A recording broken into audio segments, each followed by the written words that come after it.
Revolution number 2 is, I believe, a shift from what we do in terms of health and performance to when we do it.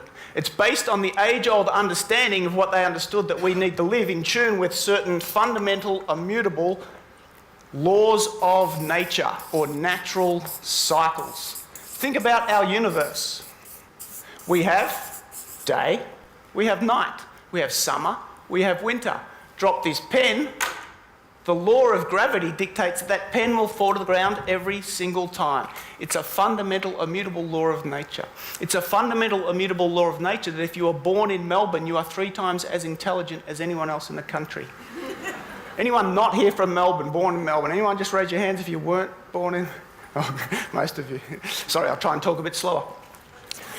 Oh, good. So the analogy is, it's like a surfer. Ask any surfer what the key to surfing is.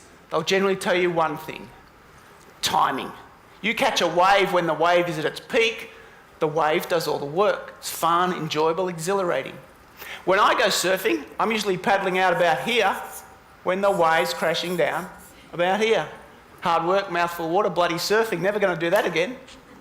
The ancient Eastern teachers tell us that our lives are exactly the same, because our minds and bodies go through 6 4-hour cycles every single day.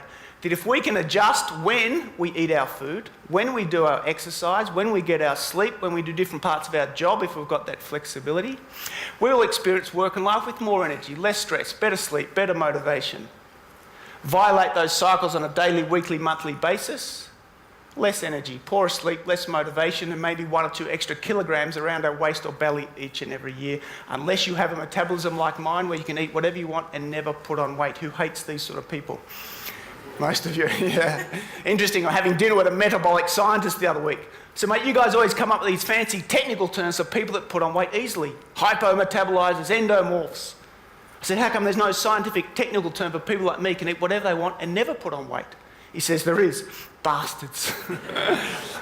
So the number 1 cycle, or the key understanding, is that it is the cycle of the sun which regulates all our internal human cycles. And as one key example, the cycle of the inner sun, the digestive fire that cooks our food. Which is why their understanding was, in the early morning, when the sun is weak and low in the sky, our digestive fire and capacity to digest food is also relatively weak. So never ever in the history of the longest living, healthiest cultures ever recorded has breakfast been considered the most important meal of the day. It's also the 2nd most common habit between high achievers, that they either skip or have a very light breakfast. Who's been to Asia or Europe? Get a raise of hands. I've got family in those cultures. Fantastic. When traditionally do they eat their main meal of the day? Lunchtime, exactly, in the middle of the day. In the middle of the day when the sun is at its peak, the sun which represents energy, dynamism, activity.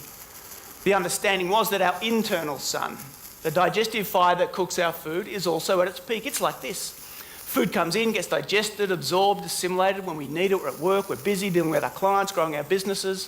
What do though? We either skip lunch, eat on the run, got to get that order back to the important client, or work out why our website's down, can't work out why our keyboard's not working because little bits of rice cake are falling down and wedging with the keys are back. We finally get home at 6 or 7 or 8 o'clock at night when the body's natural cycle's slowing down in readiness for sleep, and our little digestive fire that cooks our food is also going to sleep. Eventually. So what do? Eat, yeah! Steak and 3 veg, chicken parmesan. Would you like some dessert with that? Sure. Be rude not to, wouldn't it? Children starving in other countries, loosen the belt buckle, eat as much as we can. 2 hours later, fall off the table, go to bed. Even if we do get to sleep 6, 7 or 8 hours, all our body's resources, instead of going here, here, here and here, to get rid of the stress, get rid of fatigue, detox the liver, revitalise the kidneys, simply go here. So instead of waking up like the little girl in the pink dress, we wake up with snooze buttonitis, caffeine therapy, hot showers, anything to get us in the land of living. Why? Because we have violated one of the most fundamental natural cycles there is.